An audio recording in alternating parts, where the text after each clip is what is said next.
Baik, yang pertama saya akan jelaskan isu kepemilikan konsolidasi. Dalam ilustrasi konsolidasi di bab-bab sebelumnya baru dibahas mengenai situasi struktur kepemilikan yang sederhana.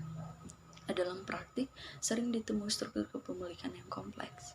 Sebagai contoh, selain memiliki kepemilikan saham biasa, anak perusahaan juga dapat memiliki saham preferen yang beredar, dan pada beberapa kasus induk perusahaan dapat mengakuisisi saham biasa maupun saham preferen anak perusahaan.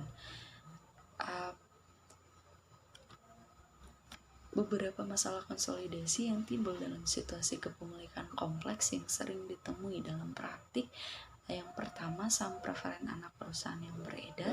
Yang kedua, ada perusahaan dalam kepemilikan induk perusahaan pada anak perusahaan. Yang ketiga, ada kepemilikan bertingkat. Yang keempat, ada kepemilikan timbal balik. Yang kelima, ada dividen saham anak perusahaan. Baik, yang pertama, saham preferen anak perusahaan yang beredar. Banyak perusahaan yang memiliki lebih dari satu jenis saham yang beredar. Setiap jenis efek biasanya mempunyai fungsi tertentu, dan setiap jenis juga mempunyai hak-hak dan fitur-fitur yang berbeda. Karena pemegang saham preferen mempunyai klaim atas aset tersebut. Atas aset bersih, anak perusahaan harus ada perhatian khusus mengenai bagaimana penyajian klaim tersebut dalam penyusunan laporan keuangan konsolidasi. Yang berikut, konsolidasi dengan saham preferen anak perusahaan yang beredar. Dalam penyusunan laporan keuangan konsolidasi, jumlah ekuitas pemegang saham anak perusahaan yang menjadi hak pemegang saham preferen harus ditentukan terlebih dahulu sebelum melakukan eliminasi kepemilikan saham biasa. Jika induk perusahaan memiliki sebagian dari saham preferen anak perusahaan, maka bagiannya atas saham preferen tersebut harus dieliminasi. Bagian saham preferen anak perusahaan yang dimiliki induk perusahaan dialokasikan ke kepemilikan non pengendali. Yang berikut, saham preferen anak perusahaan dimiliki oleh induk perusahaan. Kadang-kadang induk perusahaan juga memiliki saham preferen anak perusahaan selain dari investasinya pada saham biasa anak perusahaan. Karena saham preferen yang dimiliki oleh induk perusahaan berada di dalam entitas konsolidasi, maka saham preferen tersebut harus dieliminasi pada saat penyusunan laporan keuangan konsolidasi. Begitu pula dengan pendapatan dari saham preferen yang dicatat oleh induk perusahaan harus dieliminasi. Yang berikut, saham preferen anak perusahaan dengan fitur khusus. Pada saat saham preferen anak perusahaan yang beredar di konsolidasi, provisi dari perjanjian saham preferen harus ditelaah untuk menentukan bagian ekuitas pemegang saham anak perusahaan yang harus dialokasikan ke hak saham preferen. Yang berikut,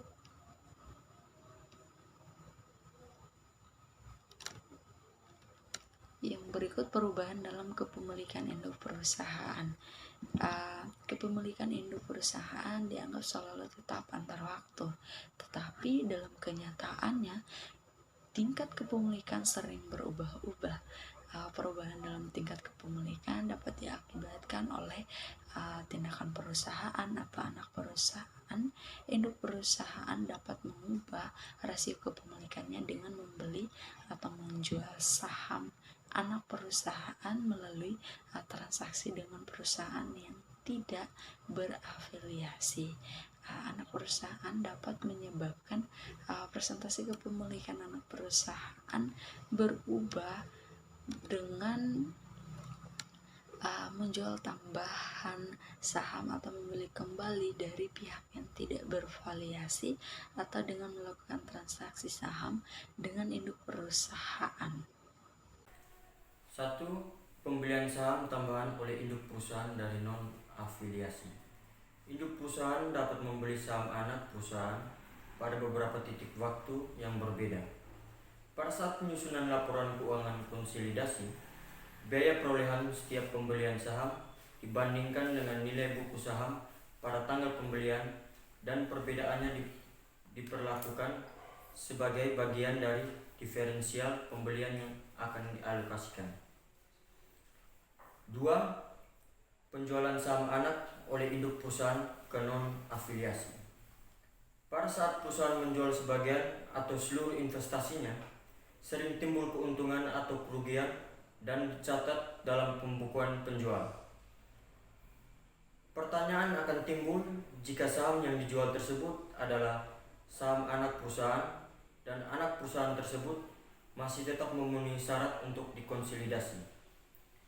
Pada saat induk perusahaan menjual sebagian saham anak perusahaan tetapi masih memiliki hak kendali, persoalannya adalah apakah keuntungan atau kerugian dari penjualan saham tersebut akan dibawa ke laporan laba rugi konsolidasi atau dieliminasi dalam konsolidasi. 3. Perbedaan antara nilai tercatat dan harga jual investasi. Nilai tercatat investasi PT induk di PT anak menggunakan metode ekuitas. 4. Konsolidasi setelah tahun 2002. Yang kelima adalah penjualan saham tambahan anak perusahaan ke non-afiliasi. Jika pengakuan keuntungan penjualan saham dianggap sesuai untuk dimasukkan ke dalam laporan keuangan konsolidasi, maka tidak diperlukan penyesuaian dalam penyusunan laporan keuangan konsolidasi tanggal 31 Desember atau pada periode-periode setelahnya. Di lain pihak, tidak memasukkan keuntungan ke dalam laporan laba rugi lebih konsisten dengan pandangan entitas ekonomi tunggal. Pada saat bersamaan, jumlah dialokasikan kepemilikan non-pengendali dalam laporan keuangan konsolidasi meningkat. Jumlah kepemilikan pengendali dan non-pengendali yang dihasilkan karena adanya transaksi tersebut dipengaruhi oleh dua faktor, yaitu 1. Faktor jumlah saham yang dijual ke non-afiliasi. Yang kedua, harga jual saham tersebut ke non-afiliasi. 6. Penjualan saham tambahan anak perusahaan ke induk perusahaan. Penjualan saham tambahan dari anak perusahaan yang tidak memiliki seluruhnya ke induk perusahaan akan meningkatkan presentasi kepemilikan induk perusahaan. Jika penjualan terjadi pada harga yang sama dengan nilai buku saham yang ada, peningkatan dalam akun investasi induk perusahaan sama dengan peningkatan dalam ekuitas pemegang saham anak perusahaan. Nilai buku bersih yang dialokasikan ke pemilik minoritas tidak mengalami perubahan. Dalam penyusunan laporan keuangan konsolidasi, ayat jurnal eliminasi yang normal didasarkan pada presentasi kepemilikan induk perusahaan yang baru. 7. Pembelian saham anak perusahaan dari non-afiliasi. Kadangkala anak perusahaan membeli saham diperoleh kembali dari pemegang saham non-pengendali. Pemegang saham non-pengendali sering menyadari bahwa mereka hanya memiliki sedikit kesempatan untuk memberikan input untuk aktivitas dan operasi anak perusahaan dan sering bersedia untuk menjual sahamnya. Induk perusahaan dapat lebih memilih untuk tidak mempedulikan pemegang saham lain dan dapat memerintahkan anak perusahaan untuk membeli kembali saham non-pengendali yang tersedia. Yang kedelapan, pembelian saham anak perusahaan dari induk perusahaan. Anak perusahaan dapat mengurangi jumlah beredar dengan pembelian saham dari induk perusahaan maupun dari pemegang saham non-pengendali. Dalam praktiknya, pembelian saham dari induk perusahaan yang terjadi, induk perusahaan biasanya mengurangi kepemilikannya di anak perusahaan dengan menjual sebagian kepemilikannya ke non-afiliasi untuk mendapatkan dana tambahan. Pada saat anak perusahaan mengakuisisi kembali sebagian sahamnya dari induk perusahaan mencatat keuntungan atau kerugian sebesar selisih antara harga jual dan perubahan dalam nilai tercatat investasi. Baik, terima kasih. Saya akan melanjutkan materi nanti teman-teman. Yang berikut adalah struktur kepemilikan kompleks. Standar yang berlaku mengharuskan penyusunan laporan keuangan konsolidasi jika satu perusahaan mempunyai pengendalian langsung atau tidak langsung atas perusahaan lain. Pembahasan sampai titik ini hanya berfokus pada hubungan induk dan anak perusahaan yang sederhana dan langsung. Akan tetapi banyak perusahaan yang mempunyai skema organisasi yang jauh lebih kompleks. Misalnya yang pertama adalah kepemilikan dan pengendalian bertingkat, di mana kepemilikan dan pengendalian bertingkat itu sendiri terdiri dari kepemilikan langsung atau direct ownership, yang kedua kepemilikan bertingkat atau multi-level ownership, yang ketiga kepemilikan timbal balik. Dalam banyak kasus, perusahaan mendirikan tingkat perusahaan yang bertingkat untuk menjalankan operasi yang terdiri dari verifikasi. Contohnya, sebuah perusahaan dapat memiliki beberapa anak perusahaan, salah satu di antaranya adalah perusahaan retail. Anak perusahaan retail tersebut pada akhirnya dapat memiliki anak perusahaan keuangan, anak perusahaan real estate, anak perusahaan asuransi, dan mungkin beberapa anak perusahaan lain. Hal ini berarti pada saat penyusunan laporan keuangan konsolidasi, laporan keuangan konsolidasi tersebut termasuk perusahaan-perusahaan di mana induk perusahaan hanya memiliki investasi tidak langsung, bersama-sama dengan perusahaan-perusahaan di mana induk perusahaan yang memiliki kepemilikan langsung.